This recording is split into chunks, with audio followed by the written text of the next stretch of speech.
Hello students, हमारे YouTube channel में आपका हार्दिक स्वागत है। तो चलिए आज हम पढ़ते हैं क्लास 10th में त्रिकोणमिति के कुछ अनुप्रयोग चैप्टर से एक महत्वपूर्ण क्वेश्चन। इस टाइप के क्वेश्चन हर एक साल हमारे बोर्ड एग्जाम में पूछे जाते रहे हैं, तो आगामी बोर्ड एग्जाम को ध्यान में रखते हुए ही ये क्वेश्चन लेकर हम आप लोगों के लिए हाजिर हुए हैं। तो ये क्वेश्चन है प्रश्नावली 9.1 का क्वेश्चन नंबर 4 के रूप में। तो क्वेश्चन का सारांश कुछ इस तरह का है, भूमि के एक बिंदु से, भूमि पर स्थित कोई एक बिंदु है, उस बिंदु से जो मीनार के पाद बिंदु से 30 मीटर की दूरी पर है। वह बिंदु कहाँ है? भूमि सतह पर लंबवत खड़ा एक मीनार का पाद बिंदु यानी पैर से 30 मीटर की दूरी पर है। तो हम लोग सबसे पहले क्या करेंगे, इसका फिगर तैयार करेंगे कि ये अगर एक भूमि सतह मान लिया जाए तो इस भूमि सतह पर कहीं पर 90 डिग्री पर क्या है, कोई एक मीनार खड़ा है। मान के चलिए ये एक मीनार है, ठीक है। ये क्या है? एक मीनार है। मीनार का नामकरण कर देंगे ए बी के रूप में, ठीक है। मीनार ए बी है तो उसका पाद बिंदु कहाँ पर है? बी पर है। तो मीनार के पाद बिंदु से 30 मीटर की दूरी पर, तो पाद बिंदु बी से 30 मीटर की दूरी पर स्थित कोई एक बिंदु है। मान के चलिए उस बिंदु का नाम सी रख देते हैं, ठीक है। समझ पा रहे हैं? और भूमि सतह पर स्थित बिंदु सी से मीनार के शिखर का उन्नयन कोण, मीनार का शिखर बिंदु कहाँ है या शीर्ष बिंदु कहाँ है? ये है। तो उसका जो उन्नयन कोण है बिंदु सी से वह कितना है? 30 डिग्री है, यानी 30 डिग्री का है। समझ पा रहे हैं? तो मीनार की ऊंचाई ज्ञात करिए। तो यहाँ मीनार ए बी की ऊंचाई कितनी है? ये ऊंचाई ए बी आपको ज्ञात करनी है। समझ पा रहे हैं? तो इस आकृति में देखोगे यहाँ त्रिभुज एबीसी का निर्माण हो रहा है और त्रिभुज एबीसी का कोण बी जब समकोण है तो उस स्थिति में यह एक समकोण त्रिभुज की रचना कर रहा है।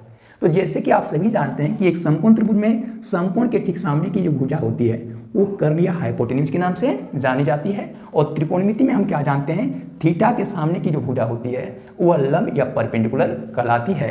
तो यहाँ पर सी कोण का मान यहाँ 30 डिग्री दिया गया है, तो थीटा का मान यहाँ 30 डिग्री है और उसके सामने की जो भुजा है ए बी, तो वह इस समकोण त्रिभुज का परपेंडिकुलर यानी लंब की भूमिका निभा रही है। तो हमने इस समकोण त्रिभुज में कर्ण और लंब की पहचान कर लिया, ठीक है। यानी इस समकोण त्रिभुज में हमारे पास कौन सी जानकारी है? थीटा पता है 30 डिग्री, उसके बाद आधार की माप पता है 30 मीटर। बाकी आपको क्या करना है? लंब की माप ज्ञात करना है। तो इसके हल में आपको लिखना चाहिए, ये ड्राइंग बना लीजिएगा। याद रखिएगा परीक्षा में बगैर ड्राइंग का यदि आप लोग ये सवाल को तैयार करते हैं तो आपके नंबर पूरे नहीं मिल पाएंगे, नंबर काट लिए जाएंगे, ठीक है। तो इसलिए आप लोग ये फिगर को बनाना नहीं भूलेंगे, फिगर को बना लीजिएगा अच्छी तरह से। और याद रखिएगा त्रिकोणमिति में अगर आपका फिगर सही बन गया तो क्वेश्चन में आगे चलकर कुछ त्रुटियां भी हो जाएगी, तो कुछ न कुछ नंबर आपको अवश्य मिल जाएगा अगर फिगर सही बना तो, ठीक है। तो यहाँ पर क्या करोगे, इस फिगर के आधार पर इसका परिचय दोगे कि माना की आकृति में भूमि सतह पर स्थित बिंदु सी जो मीनार ए बी के पाद बिंदु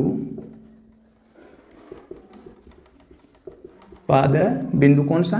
बी, पाद बिंदु बी से 30 मीटर दूर स्थित है से मीनार का उन्नयन कोण कहने का अर्थ हो जाएगा इस आकृति कोण से कोण ए सी बी, कोण ए सी बी की बात आ रही है तो कोण A C B equal to कितना? 30 डिग्री है। तो मीनार की ऊंचाई यानी A B equal to what? A B का मान ज्ञात करना है। तो यहाँ पर देखोगे ए बी का मान कैसे ज्ञात करोगे, तो यहाँ पैराग्राफ चेंज करके लिखोगे, अब आकृति में बने समकोण त्रिभुज एबीसी में, किसमें? समकोण त्रिभुज एबीसी में आओगे और उसमें थीटा का मान दे दीजिएगा कितना है? 30 डिग्री दिया हुआ है। उसके बाद बी का मान देखिए, आधार का मान दिया हुआ है कितना? 30 मीटर। तो आप लोग यहाँ पर लिखेंगे 30 मीटर। तो ज्ञात क्या करना है? तो आपको क्या करना है इस प्रश्न में? मीनार की ऊंचाई यानी परपेंडिकुलर ज्ञात करना है। तो परपेंडिकुलर इक्वल टू वट? तो जैसे कि आप त्रिकोणमितीय संबंध में जानते हैं कि त्रिकोणमितीय संबंध में थीटा ज्ञात होने के बाद जो भुजा ज्ञात होती है और जिस भुजा की माप में ज्ञात करना होता है उनमें संबंध स्थापित किया जाता है। तो यहाँ पर b की जो है माप पता है और p की माप ज्ञात करनी है, तो b और p में त्रिकोणमिति का कौन सा संबंध स्थापित होता है, या तो tan थीटा का अथवा फिर कट थीटा का। तो आप tan थीटा अथवा कॉट थीटा दोनों में से किसी का भी यह त्रिकोणमितीय अनुपात ज्ञात कर सकते हो।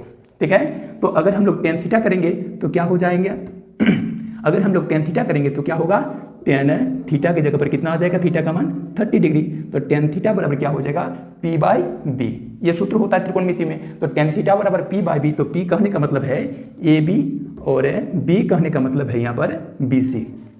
ठीक है, अब क्या करोगे, tan 30 डिग्री पर उसका मान स्थापित करोगे, तो tan 30 डिग्री का मान होता है 1/√3, तो इस जगह पर 1/√3 लिखोगे, इक्वल टू AB का मान तो ज्ञात नहीं है, उसके जगह पर AB लिखोगे।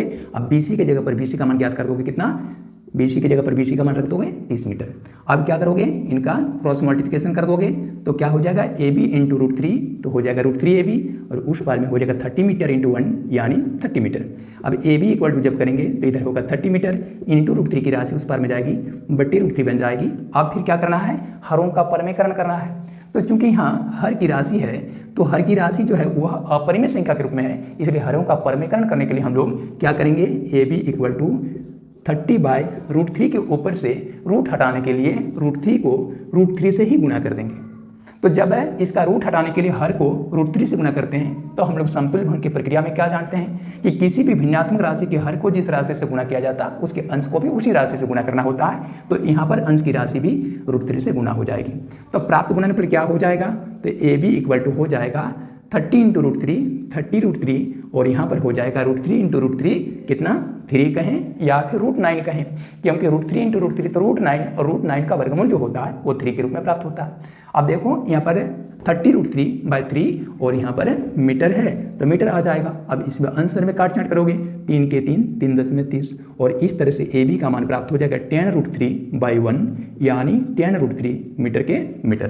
ठीक है, अतः यहाँ पर लिखना है AB क्या है, मीनार है, तो अतः मीनार की